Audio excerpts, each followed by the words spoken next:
Diabetes की समस्या बहुत तेज़ी से लोगों में बढ़ रही है। काफ़ी लोग प्री डायबिटिक बन चुके हैं, कई लोग ऐसे हैं जो डायबिटीज़ के कारण परेशान हो रहे हैं। तो डायबिटीज़ है क्या? किन लोगों में ये ज़्यादा समस्या होती है और इसका बचाव क्या है?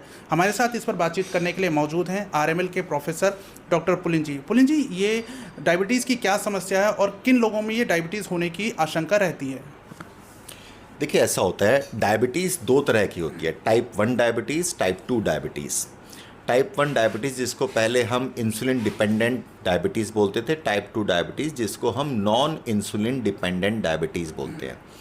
तो टाइप 1 डायबिटीज़ जैसे कि किसी को कोई वायरल फीवर हुआ या कुछ रीज़न के कारण से उनके पैंक्रियाज में जो बीटा सेल्स है जो इंसुलिन बनाते हैं वो डिस्ट्रॉय हो जाते हैं, उनके अब अंदर बॉडी में इंसुलिन निकल ही नहीं रहा, तो ऐसे पेशेंट्स को सिर्फ और सिर्फ इंसुलिन ही दे सकते हैं और कोई ओरल टैबलेट नहीं चल सकती।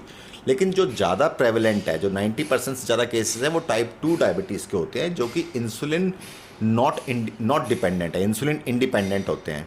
इसमें जो आपका पैंक्रियाज है उसमें बीटा सेल्स में कुछ इंसुलिन रिजर्व है, तो उसमें ओरल टैबलेट्स दे के उस पैंक्रियाज से हम इंसुलिन निकाल सकते हैं या और भी दवाई दे सकते हैं। लेकिन जो ये टाइप 2 डायबिटीज़ है, ये आमतौर पे उन लोगों में देखी जाती है जिनमें कुछ जेनेटिक प्रीडिस्पोजिशन होता है, फैमिली में भी ट्रैवल कर रही होती है, उसके अलावा जेनेटिक टेंडेंसी होती है, और फिर मेन बात है जिनमें मोटापा होता है, सेंट्रल ओबेसिटी। जब मोटापा बढ़ता है तो आपके जो इंसुलिन रिसेप्टर्स हैं उस पे इंसुलिन काम नहीं कर पाता। तो इस कारण से इन पेशेंट्स में अगर वेट रिडक्शन किया जाए तो एक्चुअली डायबिटीज़ रिवर्ट भी हो सकती है। जैसे नॉर्मली हम बोलते हैं HbA1c 5.7 से कम है तो पेशेंट नॉन डायबिटिक है, 5.7 से 6.49 के बीच में तो पेशेंट डायबिटिक है, और 6.5 से ऊपर है तो डायबिटिक है।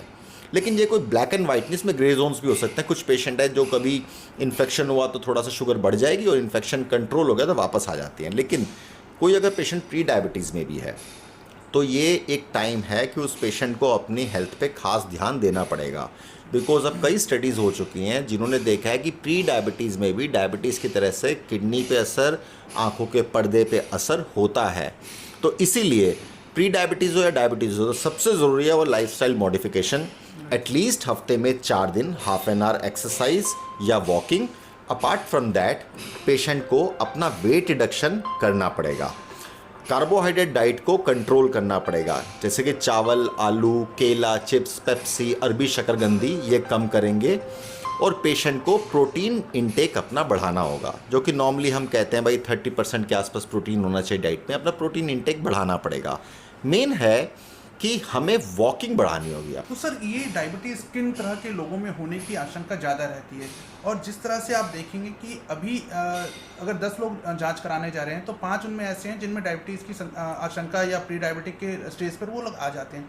तो क्या कारण है कि डायबिटीज़ के मामले लगातार तेज़ी से बढ़ रहे हैं? देखिए, India is called the capital of diabetes in the world, तो ये तो कुछ तो जेनेटिक टेंडेंसी हम में है। लेकिन अपार्ट फ्रॉम दैट सबसे मेन है जो हमारे खाने की टेंडेंसी है। इंडियंस में कार्बोहाइड्रेट ज़्यादा लिया जाता है, रोटी चावल ज़्यादा है हमारे यहाँ rather than protein. Apart from that जो ये रैपिड अर्बनाइजेशन हुआ है, जो गांव से लोग शहरों में आए, गांव में खूब चलते फिरते थे, पतले रहते थे, शहरों में बैठ के काम कर रहे हैं, तो इस कारण से ओबेसिटी बढ़ती जा रही है, फिजिकल एक्टिविटी कम होती जा रही है। Alcohol intake and cigarette smoking अपने आप में एक रिस्क फैक्टर है डायबिटीज़ का। जो हमारी हैबिट्स थोड़ा सा ख़राब हुई हैं, हम आजकल तला फला बाहर का ज़्यादा खाना शुरू हो गए हैं, जैसे कि आप देखेंगे पिज़्ज़ा वगैरह जिसमें चीज़ होता है, इसमें हाई कैलोरी डाइट्स हैं, तो इस कारण से डायबिटीज़ की टेंडेंसी बढ़ रही है। इसके अलावा देखिए, सत्य ये भी है कि आज से 30 साल पहले जो टेस्टिंग थी वो इतनी फ्रिक्वेंटली नहीं होती थी। आज के टाइम पे पेशेंट को जैसे ही सिम्टम्स होते हैं, पोलीयूरिया, पॉलीडिप्सिया, पॉलीफेजिया, ज़्यादा पेशाब आना, ज़्यादा प्यास लगना, ज़्यादा भूख लगना, या फिर वेट रिडक्शन हो रहा है, तो ऐसे पेशेंट्स हॉस्पिटल को तुरंत पहुंच जाते हैं, और शुगर टेस्टिंग आजकल एक नॉर्मल बात है, तो पिकअप रेट भी बढ़ गया है। लेकिन ओबेसिटी, मोटापा, physical inactivity and diet is the major reason जो इंडिया में सडनली डायबिटीज़ का सर्ज हुआ है, जो कि आज के टाइम पे 35 to 40% देखा जा रहा है, डायबिटीज़ इंक्लूडिंग प्री डायबिटीज़।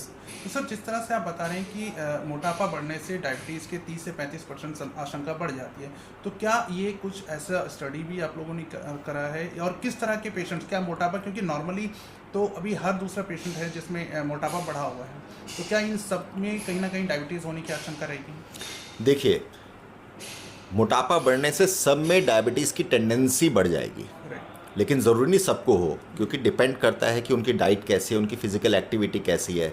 लेकिन फिर भी कई स्टडीज़ हो चुके हैं जिन्होंने देखा है कि जब हम अपना वेट रिडक्शन करते हैं अप टू 10%, तो डायबिटीज़ रिवर्सल भी होता है। प्री डायबिटीज़ का पेशेंट नॉर्मल हो जाता है, डायबिटीज़ का प्री डायबिटीज़ में आता है, और जो डायबिटीज़ अनकंट्रोल चल रही होती है वो कंट्रोल हो जाती है। कुछ लोगों को इंसुलिन की ज़रूरत भी नहीं पड़ती। इनफैक्ट जो बैरिएट्रिक सर्जरी है उसमें भी देखा गया कि डायबिटीज़ रिवर्सल होता है। सो डायबिटीज़ आज के टाइम पे वी से इट इज़ मोर और less may be a reversible disease also, provided आप उस वेट रिडक्शन को मेंटेन कर पाएँ और फिजिकल एक्टिविटी कर पाएँ। उसके अलावा कुछ दवाइयाँ हैं जिसके साथ जिनका मैकेनिज्म ऑफ एक्शन ऐसा है जिसमें एक सेकेंडरी हेल्प होती है, वेट रिडक्शन होता है। अगर आप ये वीडियो YouTube पर देख रहे हैं तो हमारे चैनल को सब्सक्राइब करें और बेल आइकन को दबाना ना भूलें। अगर आप Facebook पर ये वीडियो देख रहे हैं तो हमारे पेज को लाइक करें।